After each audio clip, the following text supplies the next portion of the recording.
Assalamualaikum warahmatullahi wabarakatuh. Perkenalkan, nama saya Hafizatus Sima, NIM 934115719, Prodi Ekonomi Syariah semester 4 di IAIN Kediri. Di sini saya akan menyampaikan bab tentang rukun dan syarat perikatan. Rukun perikatan Islam.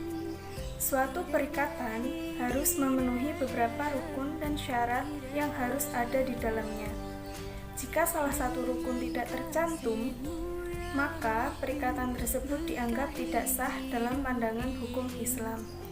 Para ulama berbeda pendapat tentang rukun perikatan, dan sebagian para ulama memutuskan bahwa rukun perikatan Islam adalah al-aqidain, mahalul akad, dan al-akad. Selain ketiga hal ini, ada juga para fuqara yang menambahkan rukun perikatan, yaitu madu'ul akad atau tujuan perikatan. Jadi, ada 4 rukun yang tidak boleh ditinggalkan dalam suatu perikatan. Antara lain, yang pertama yaitu ijab qabul atau sigot perikatan. Ijab qabul dalam suatu perikatan dapat dilaksanakan dengan ucapan lisan, tulisan, atau isyarat bagi mereka yang tidak mampu berbicara. Menurut Walibah Zuhaili, ada 3 syarat yang harus terpenuhi agar ijab dan qabul dinilai sah, yakni sebagai berikut. Yang pertama, jala'ul makna, yaitu tujuan yang terkandung di dalam pernyataan itu jelas, sehingga dapat dipahami perikatan yang akan dijalankan. Yang kedua, tawafuq, yaitu adanya kesesuaian antara ijab dan qabul. Yang ketiga, jasmul irodataini, yaitu antara ijab dan qabul menunjukkan kehendak para pihak secara tidak pasti, tidak ada keraguan sedikit pun, tidak berada di bawah tekanan, dan tidak berada dalam keadaan terpaksa.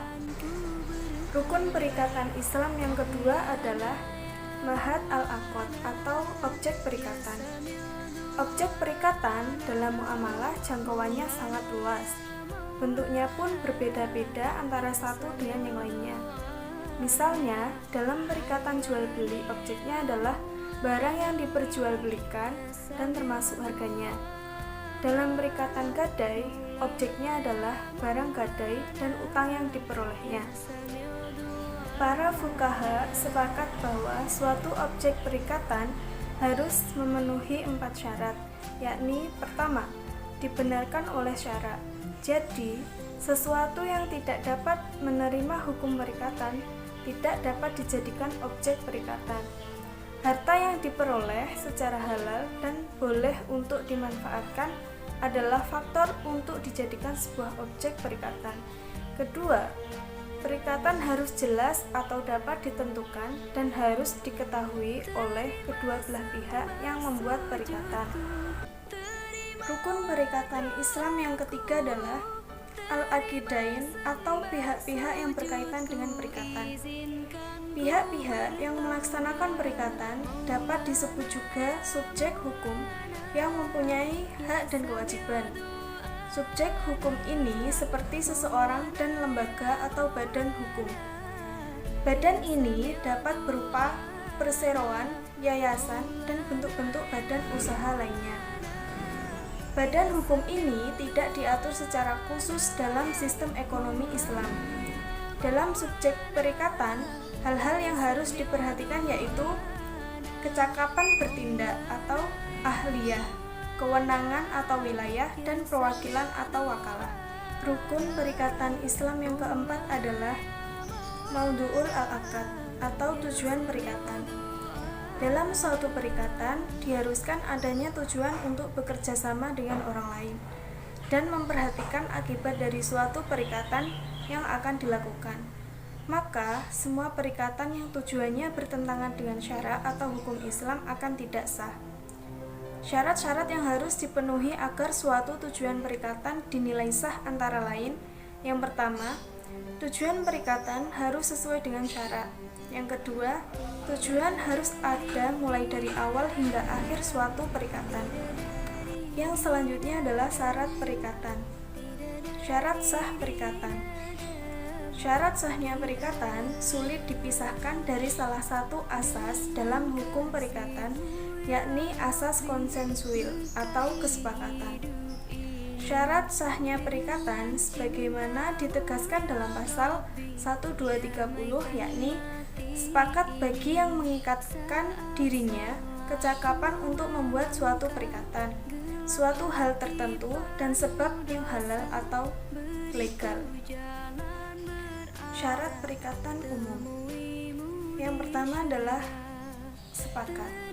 Kesepakatan sebagai salah satu syarat sahnya perjanjian merupakan unsur esensial atau utama sebagai syarat sahnya perjanjian. Kesepakatan dalam perikatan atau kontrak dapat terjadi dalam bentuk lisan, tertulis, dengan simbol-simbol tertentu, serta berdiam diri. Yang kedua adalah kecakapan. Cakap yang dimaksud di sini adalah setiap orang yang berumur 21 tahun ke atas oleh hukum dianggap cakap, kecuali karena suatu hal ditaruh di bawah pengampuan, seperti gelap mata, dungu, sakit ingatan, atau pemboros. Yang ketiga adalah hal tertentu. Suatu hal tertentu sebagai salah satu syarat perjanjian, jika tidak terpenuhi dalam perjanjian, maka perjanjian itu dikatakan batal demi hukum. Pengertian hal tertentu dalam hukum perikatan adalah prestasi atau kewajiban yang mesti dipenuhi oleh kedua pihak atau lebih. Yang keempat adalah sebab yang halal. Yang dimaksud dengan halal atau yang diperkenankan oleh undang-undang menurut pasal 133 KUH Perdata adalah persetujuan yang tidak bertentangan dengan undang-undang ketertiban umum dan kesusilaan. Sekian yang dapat saya sampaikan. Apabila ada salah, saya mohon maaf. Wassalamualaikum warahmatullahi wabarakatuh.